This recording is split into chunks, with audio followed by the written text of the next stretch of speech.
Mesdames et messieurs, Donald Trump vient d'annoncer le pire et a complètement frustré Kiev et ses alliés de l'Europe. Ah oui, parce que ce qu'il vient de déclarer aujourd'hui, après la réunion, après cette première rencontre russo-américaine qui a eu lieu du côté de Riyad en Arabie Saoudite. Chers dames, chers messieurs, les Occidentaux ont de l'insomnie.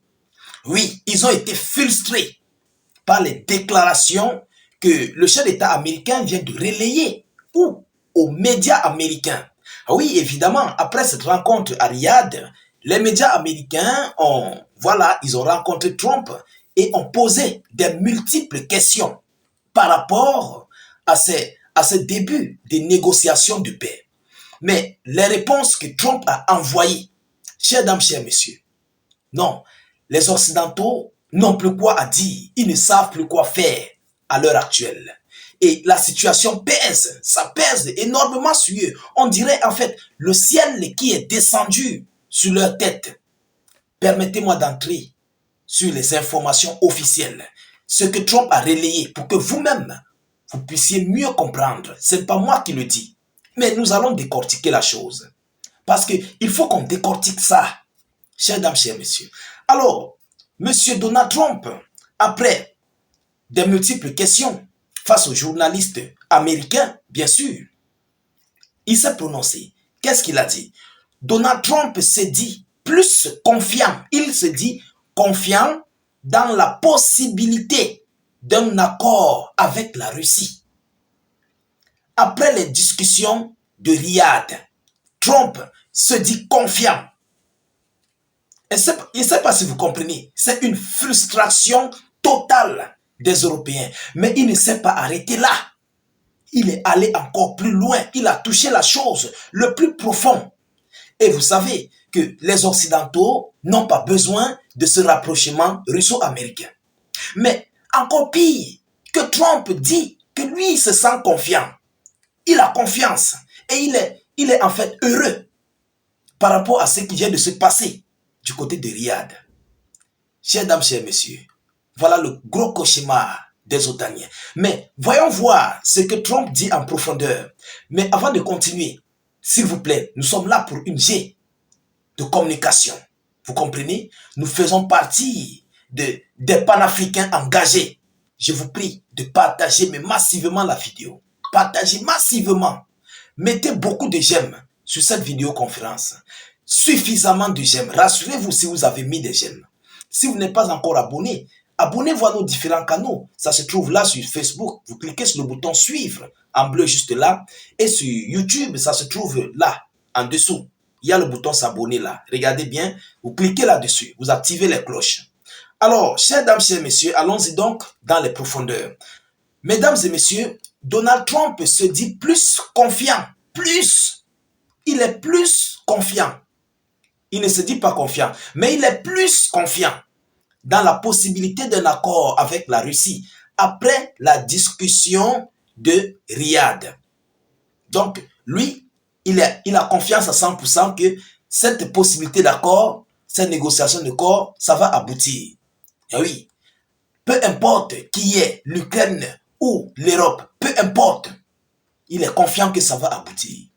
Mais pendant ce temps, j'ai animé une vidéoconférence où j'ai parlé en fait d'un Ukrainien, voilà, d'un Ukrainien qui a préféré garder son anonymat, qui a dit que voilà, Trump serait buté après ce que Barack Obama a fait, après ce que Joe Biden a fait, et voilà aussi, il doit avoir quelqu'un dans l'administration Trump qui manipule, qui veut conduire Trump sur la même bêtise que Barack Obama et Donald Trump. Mais ce que M. Trump déclare est différent de ce que les Ukrainiens et les Otaniens disent.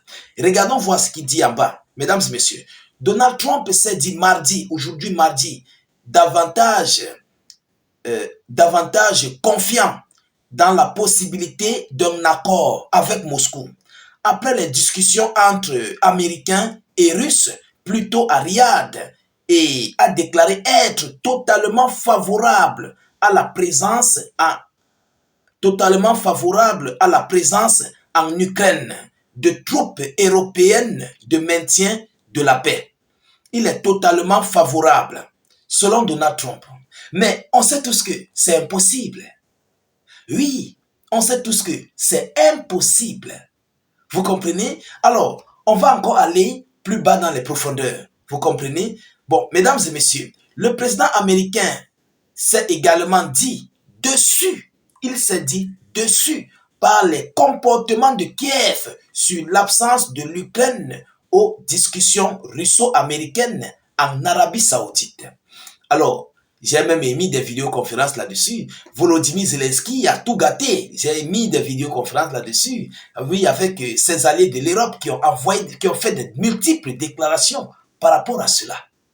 Vous comprenez? Alors, qu'est-ce que Trump dit? Qu'est-ce qu'il déclare après ça? Écoutez ce qu'il dit. Selon lui, il dit, je cite, « Je pense que j'ai le pouvoir de mettre fin à la guerre », a ajouté Donald Trump devant les journalistes en Floride. Je pense que j'ai le pouvoir de mettre fin à la guerre, a ajouté Donald Trump devant les journalistes en Floride. Cela veut dire quoi? Trump va utiliser quel pouvoir? Alors, ça serait un pouvoir de force.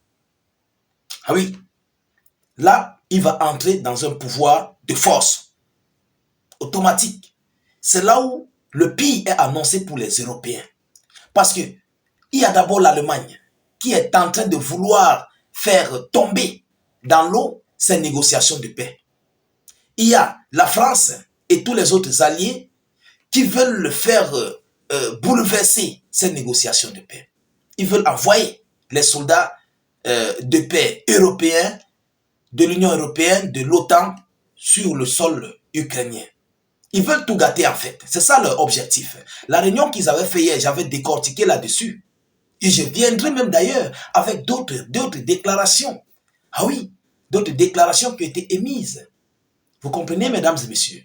Alors, c'est pourquoi il dit, Trump dit qu'il pense qu'il a le pouvoir pour mettre la paix.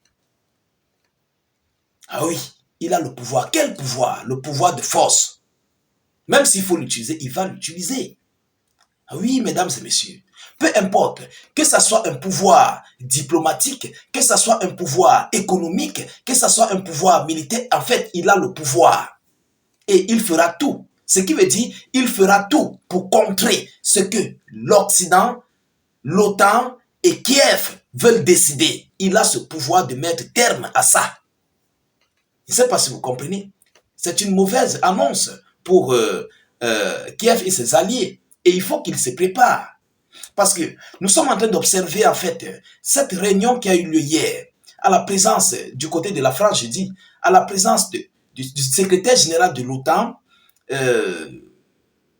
Madame Kaja Kallas et le président de l'Union de l'Europe, de l'Union européenne, tout ça là, Emmanuel Macron, les Britanniques, qui encore l'Allemagne, tous ces gens-là, ce sont des gens qui sont prêts à envoyer leurs hommes sur le sol ukrainien. Et ce sont des gens qui sont favorables, vous comprenez, pour continuer à fournir de l'aide militaire à l'Ukraine. Contrairement à la Hongrie, la Slovaquie et certains autres pays qui ne veulent pas. C'est pourquoi ils ont pris ces gens. L'OTAN, qui est Mark Rutte, va donner la parole, va donner la décision aux pays de l'OTAN de fournir de l'aide militaire. Le Royaume-Uni, l'Allemagne, la France, l'Espagne et les autres vont faire mains et pieds. Alors, voilà où le danger arrive. Je crois que cette réunion qui a eu lieu hier, c'était l'appel de balle pour les préparatifs, pour passer à l'acte. Oui, il faut qu'on se dise des vérités. Alors, c'est pourquoi Trump dit qu'il a le pouvoir. Il ne veut pas entrer dans les profondeurs, mais il a le pouvoir de le faire, de faire en fait un bras de fer contre tous ces gens. Ce sont les analyses, les décortiquages. Hein. Vous comprenez, vous allez m'excuser. Mais il faut qu'on se dise des vérités. Qu'est-ce que les Occidentaux peuvent bien faire face aux États-Unis d'Amérique et face à la Russie? Alors, chers dames, chers messieurs, il faut qu'ils comprennent que le moment aujourd'hui est impossible pour eux. Ils ont perdu la guerre, ils ont perdu cette bataille et ils doivent l'accepter. ils doivent accepter qu'ils ont perdu. C'est ça la réalité. C'est ça qu'ils ne veulent pas l'admettre. Alors pour moi, en tant qu'analyste, je dis toujours que la balle est dans leur camp. La balle est dans leur camp. Chers dames, chers messieurs, nous continuons de suivre cette actualité. Nous ne manquerons pas de vous tenir informés. Et vous qui n'êtes pas encore abonnés, abonnez-vous pour ne plus rater les prochaines actualités. C'est très important parce que cette négociation vient de commencer. Nous allons faire de multiples séries d'actualités là-dessus. Et il faut que vous soyez au pas de ces actualités. Abonnez-vous. Sur Facebook, ça se trouve là. Vous cliquez sur suivre là. Sur YouTube, ça se trouve sur s'abonner juste là en dessous. Et ça vous prend juste quelques secondes. Vous continuez de suivre la vidéoconférence. Vous comprenez? Alors, mettez vos avis en commentaire. Si vous n'avez rien à écrire, vous pouvez écrire salut état d'urgence ou encore vive la paix dans le monde. Je vous reviens tout à l'heure pour une prochaine série d'actualités. Soyez encore salués une fois de plus. Ciao, ciao.